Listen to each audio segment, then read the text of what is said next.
घंटे में पीड़ित और आरती न्याय मंच को न्याय नहीं मिला तो पिलानी में वो जन आंदोलन होगा जो प्रशासन के समझ में नहीं आएगा। जो मजबूरी हो हमारी मांगे पूरी हो।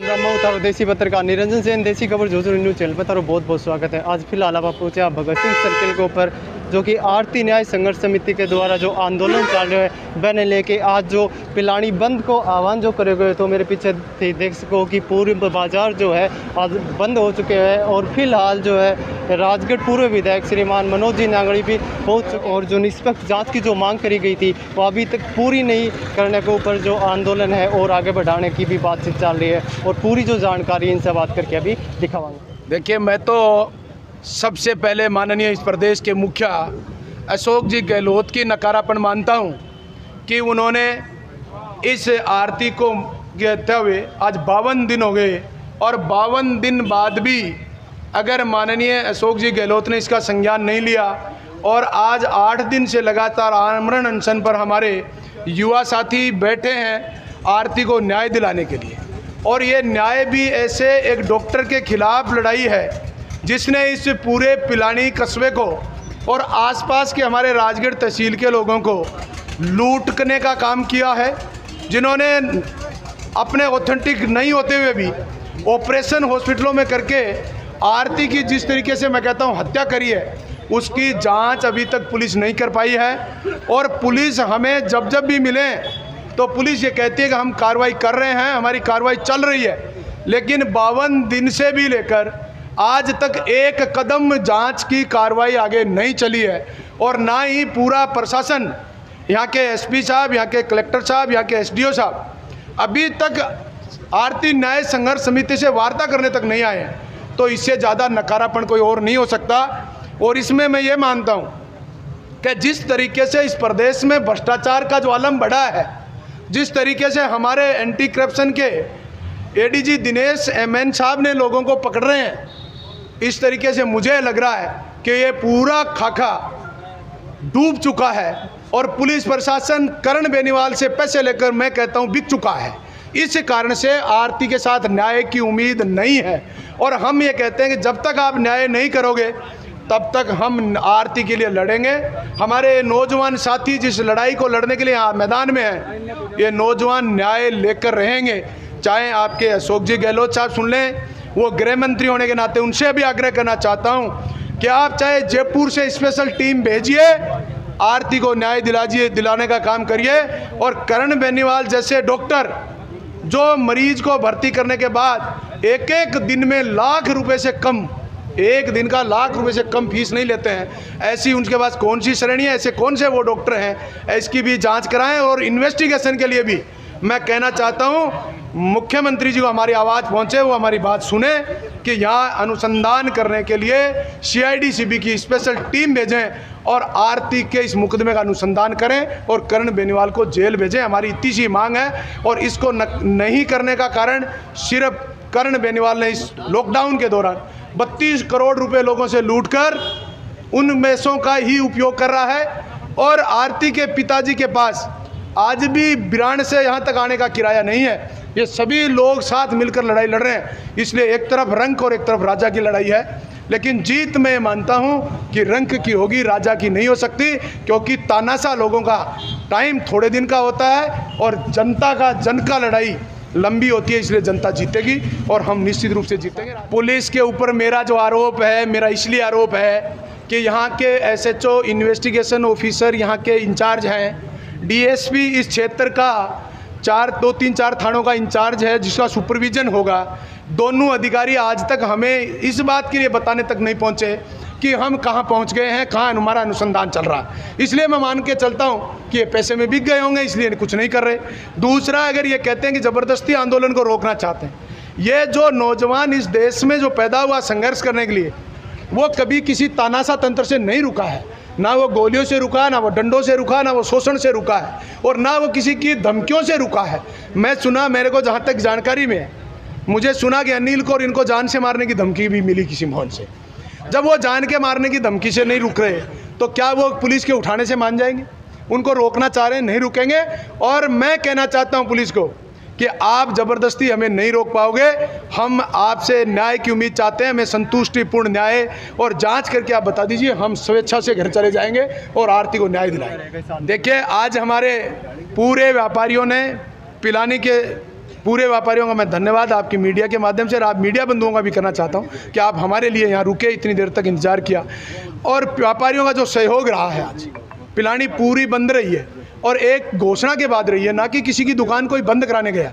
इसी तरीके से हमारे अगले कदम इस ज़िले के माध्यम से, पूरे राजस्थान के माध्यम से हम अपने कदम उठाएंगे, हमारी रणनीति बनाएंगे कि अगर प्रशासन हमारी बात नहीं सुनेगा, आज पिलानी बंद है, इसका कितना असर प्रशासन पर रहता है। अगर वो नहीं रहता है तो उसके बाद हम झुंझुनू जिले को बंद करने का प्रयास करेंगे, उसके बाद हम राजस्थान को बंद करेंगे आरती को लेकर। और आरती, मैं कहना चाहता हूँ कि यहाँ मरने के बाद अगर आरती को हम अमर करने में भी कामयाब हो जाएंगे तो हमारी ये बड़ी उपलब्धि होगी। और आरती का नाम आज जिस तरीके से छपा है कि आरती जाने के बाद जिस मुहिम को लेकर हम आरती का नाम बहुत बड़ा सुंदर नाम है। आरती हम हर मंदिर में करते हैं और भगवान के सामने करते हैं। और मैं इस प्रशासन को भी कहना चाहता हूँ, जब आप आरती और भगवान के सामने खड़े हो तो आरती का नाम याद आएगा। तो ये अगर आरती का न्याय अगर आप नहीं करोगे तो आपके भी हाथ कांपेंगे, भगवान आपकी अर्ज नहीं सुनेंगे, आपकी प्रार्थना नहीं सुनेंगे। इसलिए आरती के साथ न्याय करें जल्द। देखिए, पुलिस तो ये चाह रही है कि सरकार के मुखिया चाह रहे हैं कि किसी भी सूरत में आंदोलन को रोको, हमारी सरकार की बेइज्जती हो रही है। और प्रशासन हमें शांतिपूर्ण रोक नहीं सकता, ज़बरदस्ती करना चाहता है और ज़बरदस्ती ले जा रहे हैं। तो मैं कहना चाहता हूँ प्रशासन को कि जिस दिन हम जनता ज़बरदस्ती करेगी उस दिन आपके बस की बात नहीं रहेगी। इसलिए आप ज़बरदस्ती ना करें। अगर हमारे अनशनकारियों की हालात ख़राब होगी, बीमार होंगे, और डॉक्टर की रिपोर्ट आप लिखित में हमें दिला देंगे कि आपके इन पेशेंट की, इन अनशनकारियों की हालात ख़राब है और इनको अस्पताल की आवश्यकता है, हम स्वेच्छा से इनके कहने पर अस्पताल में भर्ती करा देंगे। हमारे दूसरे अनशनकारी साथ ही अनशन शुरू करेंगे। इसलिए हम सरकार के खिलाफ भी लड़ाई लड़ रहे हैं, हमें न्याय लेना है। अभी वही मैं कह रहा था, अनुसंधान की बात जब भी हम करते हैं हमें कहते हैं कार्रवाई कर रहे हैं, हमारी प्रक्रिया चल रही है। अभी चलने का मतलब मैं मानता हूं कि एक कदम नहीं चला है, इसलिए न्याय की उम्मीद नहीं है कि एक कदम चले हों। इसलिए प्रशासन से आपसे आग्रह करता हूं, हमारी आवाज़ को राजस्थान में नहीं पूरे हिंदुस्तान में आप उठाइए और इन पुलिस वालों के खिलाफ आप भी लिखने की कुछ हिम्मत रखिए, इनके खिलाफ लिखिए ये किस तरीके से लोगों के साथ व्यवहार करते हैं, किस तरीके का व्यवहार रहता है। आप ताकत से लिखिए, आप लोग मजबूत हैं, चौथा स्तंभ है दुनिया की, जहाँ कोई नहीं सुनता वहाँ आप सुनते हो, और आप सुनते हो और वो छपता है और बोलता है तो वो दिखता है दुनिया को, और दिखना दुनिया को चाहिए। इसलिए आप हमारी बात को दिखाने का और सुनाने का प्रयास करिए। आपका आभार, धन्यवाद। जैसे मोड़ दो, ये दुनिया का सबसे वीटो पावर जो पुलिस को मिला है, इसका दुरुपयोग इस हिंदुस्तान में जिस तरीके से हो रहा है, शायद ऐसा दुर्भाग्य होगा हमारे हिंदुस्तान का कि अंग्रेजों के कानून को लेकर आज भी हम ढो रहे हैं। और ये पुलिस वाले जैसे चाहें वैसे उस पेज पर लिख देते हैं, उसी पर अदालत चलती रहती है, और ये जो चाहे वो मर्जी से लिखते हैं। कब किसका नाम जोड़ दिया, कब किसका काट दिया, नहीं होंगे तब तक ये पुलिस वीटो पावर का इस्तेमाल करती है और ये जो चाहे लिख देती है, जो चाहे छोड़ देती है। वो किताब कानून बनाने वालों को हमें कहते हैं, जब हम विधानसभा में कानून बनाते हैं, इनसे वार्ता करके देख लेना पुलिस से कभी भी। अभी फिलहाल अपने साथ में मौजूद है मंथन जी चोटिया। देखो, सबसे पहले तो सबको नमस्ते। मीडिया के माध्यम से मैं सभी अपने जो भी व्यापारी मंडल के जो लोग हैं जिन्होंने आज बहुत बड़ा योगदान दिया है इस विषय में, वो बहुत ही मतलब इतिहास में याद रखा जाएगा। ये चीज़ पिलानी में कभी नहीं हुई है, लेकिन ये चीज़ हुई है तो मैं आपके माध्यम से उनको बहुत बहुत आभार उनका।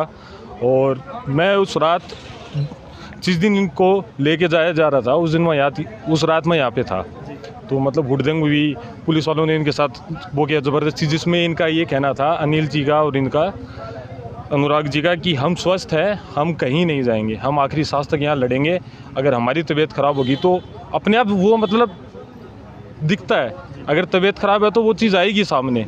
लेकिन जो आदमी नारे लगा रहा है, जो आदमी बोल रहा है, बराबर एक्टिव है, तो उसकी तबीयत ख़राब नहीं हो सकती। लेकिन ये आरोप आपके ऊपर क्यों लगाए जा रहे हो कि आकर के आप भड़का? का ये कहना है कि जैसे पिछले 5 दिन से भाई लोग बैठे थे, मैं किसी विशेष काम से मैं यहाँ नहीं था, मैं यहाँ नहीं आ पाया। मैं उस रात ही मतलब जयपुर से आया और मैं आने के बाद अपने घर जाने के बाद सीधा यहाँ पे पहुँचा।